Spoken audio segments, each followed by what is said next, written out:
My girlfriend started speaking with her abusive ex behind my back. I broke up with her, and he ghosted her shortly after, so she started trying to win me back. When I refused, she began stalking me. I met my girlfriend Emily 3 years ago, and before we started dating, she told me of her past relationship. Her ex was verbally and emotionally abusive, and sometimes laid hands on her. She broke up with him after 3 years. While they were together, however, Emily bonded with her ex's child. She practically raised the child, so I supported her staying in contact with the kid, but her ex decided to cut that off. Nothing was heard for 4 months, but then the harassment came. He would blow up her phone with derogatory jokes and videos and tell her how his kid hates her. Fast forward to a few nights ago, we were in bed and she got a notification while in the bathroom. She asked me to check it, so I did, and I saw that it was him. I opened the message, and it turns out they've been chatting for months, as if they're good friends. Even worse, she tried to hide it from me later when he texted again, seeing the notification and quickly scrolling past it. I confronted her, but she said that he's just talking to me about his kid. A few days went by and I decided to sit down with her and address the issue directly. After reading those messages, my mind was spinning with questions. I asked her why she was really texting her ex. What I needed was clarity, but instead, her answer stung. She told me she needed someone to vent to about life, to talk to, and apparently, I wasn't good enough for that role. She said it so nonchalantly, as if it wasn't a big deal, but it made me feel small, like I wasn't the partner she could confide in. It hurt more than I expected. She then showed me all the messages. I'm not sure if she thought showing me everything would make it better, but it only made things worse. She didn't try to delete anything, maybe thinking that full transparency would calm me down, but it didn't. I could see right through her ex's intentions. He wasn't just talking about his kid, as she had claimed earlier. No, it was more than that. It was subtle, but the flirting was there, and it was obvious he was trying to get in her head, trying to pull her away from me, or at the very least, sow seeds of doubt about our relationship. He played the knight in shining armor role, the one who'd never cheat on her, despite the fact that I knew he had cheated on her twice before. It was absurd, but what hurt the most was that she didn't push back. She let it happen. She let him say those things about me and our relationship without defending me. What shocked me even more was that she had told him she thought I had cheated on her in the past. This was news to me. She had never mentioned this accusation to my face, but there it was, written in black and white. Apparently, she had shared with him that she believed I had cheated with my former boss. I used to send memes to my boss and her wife, and I would sometimes help them with home projects on weekends to earn a little extra cash. Nothing more, nothing less. I'd always kept my girlfriend in the loop, sending her pictures of the work I did, receipts for supplies, and even footage from the home security cameras they had to keep an eye on their 3 dogs. I was transparent, and never once had she brought up any suspicion to me. Yet there she was, telling her ex something completely different. In the messages, he said he would have beaten me to a pulp if he was still in town. He went on about how furious he was, even admitting to punching holes in his walls over this fabricated betrayal. It was all so dramatic and cheesy, but what bothered me the most was that she hadn't done anything to clear the air. She didn't tell him that she and I had worked through her concerns, that I had never actually cheated, or that the whole thing was just a misunderstanding. She let him continue thinking I was untrustworthy, letting him fuel his anger and continue with his threats. Whether she took those threats seriously or not, the fact that she hadn't stepped in to defuse the situation felt like a betrayal. I wasn't just upset, I was heartbroken. Here I was, bending over backward to show her that I was trustworthy, trying my best to make her feel secure in our relationship,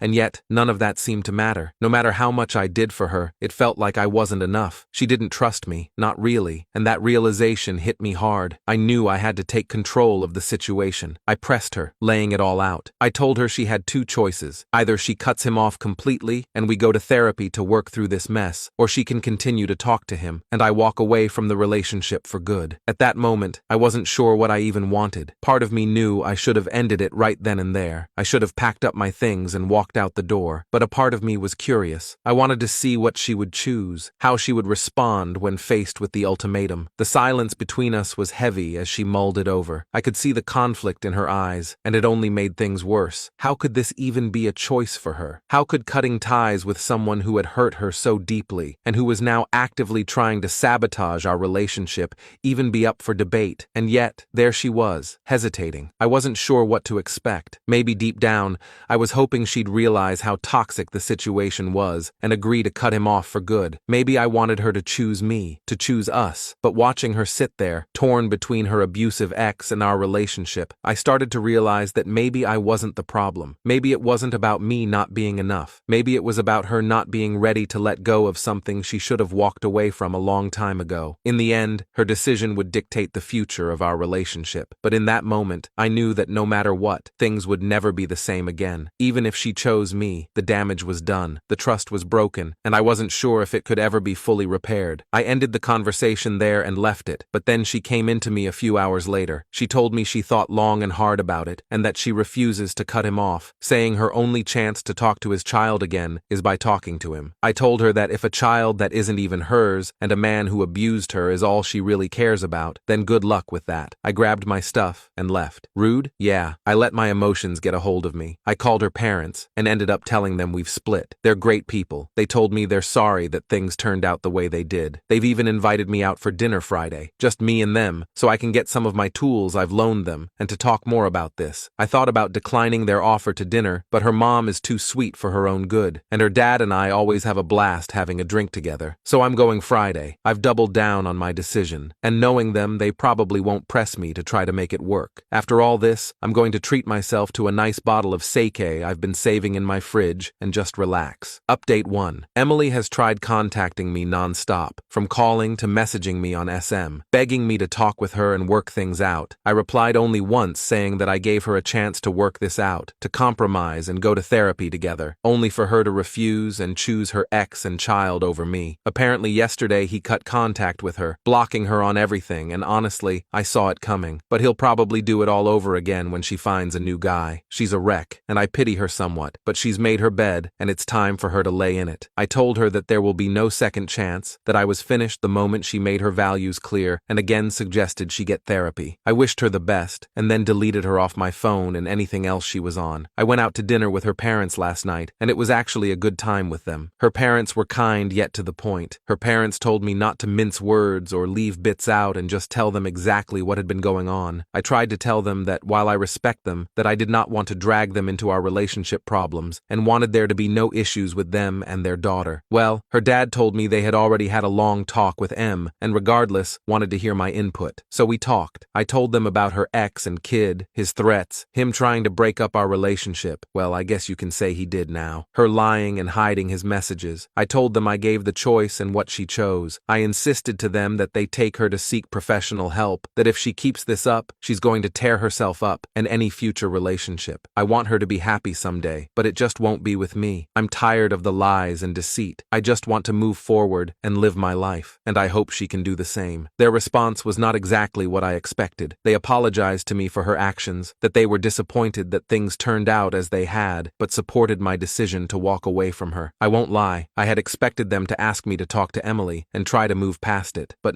there was not even an inkling to that. Her mom came and gave me a hug, but her dad just seemed dejected. I'd never seen this man look this way, and it felt like a punch to the gut. It hurt seeing him like that, knowing there was nothing I could do. We ended up just sitting there in silence for a minute before he decided to order a round of shots. A round turned into 2, and that seemed to help relax everyone as we started chatting about my future plans, their retirement, goals, and hopes. We were out for 3 hours, chatting as if we were just normal people. I had a great time, even while it hurt. We cried a few times. We also laughed and remembered past times when we'd make a fool out of ourselves. When we were about to part ways, her dad gave me a bone-crushing handshake and a hug which her mom ended up joining in. This man has never hugged me, so I was really caught by surprise. They told me to take care of myself, eat healthy, don't sink yourself in alcohol, and just focus on getting through the days. They're going to look at options for therapy for M and recommended that I do the same, which I think I'll do. They handed me a bag with my tools, said they're going to miss me, but wished me the best. I gave them my goodbyes, and we parted ways. I feel like a huge weight has been lifted, both off my chest and my shoulders. I decided I'm taking a break from dating. One day I'll find someone, but that's all in the back of the mind. Update 2. A few months had passed since the split, and life had taken its own course. But then it started. Emily's name would occasionally pop up in random places. A mutual friend mentioning an awkward encounter, or a colleague alluding to a cryptic message they'd received from her. At first, I brushed these off as coincidences, but the frequency and intensity of her actions soon became impossible to ignore. One evening, while relaxing at home, I received a message from a friend who worked at a local security firm. They informed me that Emily had been inquiring about security systems and surveillance equipment, specifically targeting a location not far from where where I lived, my heart sank. I couldn't shake the feeling that something sinister was brewing. I decided to reach out to Emily directly, hoping to clear the air and understand her intentions, but my calls and messages went unanswered. Days turned into weeks, and the signs of her obsession grew more disturbing. I began to receive reports from my neighbors about someone frequently lurking around the building. A few times, I even spotted someone watching from across the street, their presence eerily familiar. My concerns mounted when I learned that Emily had been showing up at places I frequented, always keeping her distance, but never quite hiding her intent. The situation escalated further when I received a call from a local moving company. They had been contacted by Emily, who was now actively searching for a new house to move into. Her focus, it seemed, was on making my life as uncomfortable as possible. She had apparently gotten wind of the fact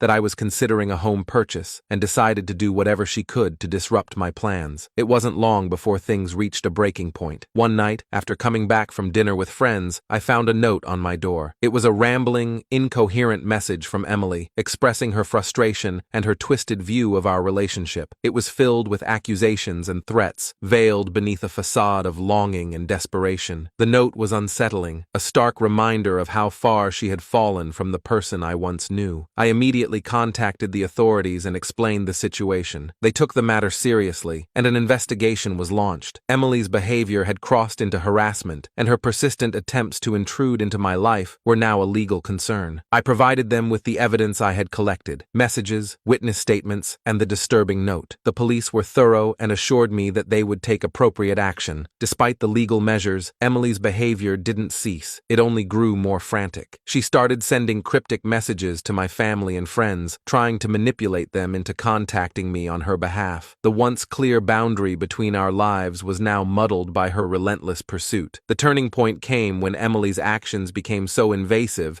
that it prompted a full intervention. The security firm I'd contacted had gathered enough information to present a case against her. She was confronted with the evidence of her stalking and harassment, and it was made clear that she needed to cease all contact immediately or face legal consequences. Faced with the potential of criminal charges and the pressure from her own deteriorating mental state, Emily was forced to make a drastic decision. She chose to move away, abandoning the town where her obsession had begun to unravel her life. Her departure was sudden, and the neighbors who had witnessed her bizarre behavior were relieved to see her go. The moving company that had initially been contacted reported that her new location was far removed from the area, and her name eventually faded from local news and gossip. In the aftermath, I found a renewed sense of peace. The constant fear and anxiety had finally subsided, and I could return to focusing on my own well-being. Though the experience had left a mark, it also reinforced my resolve to protect my personal space and mental health. Emily's journey had become a cautionary tale, a reminder of how fragile trust can be and the lengths to which some people might go when consumed by unresolved issues. As time went on, I began to rebuild my life, step by step. The scars of the past remained, but they became a part of my story, a chapter that ultimately led to greater self-awareness and resilience. I knew that healing was a process, and I approached it with patience and hope for a brighter future.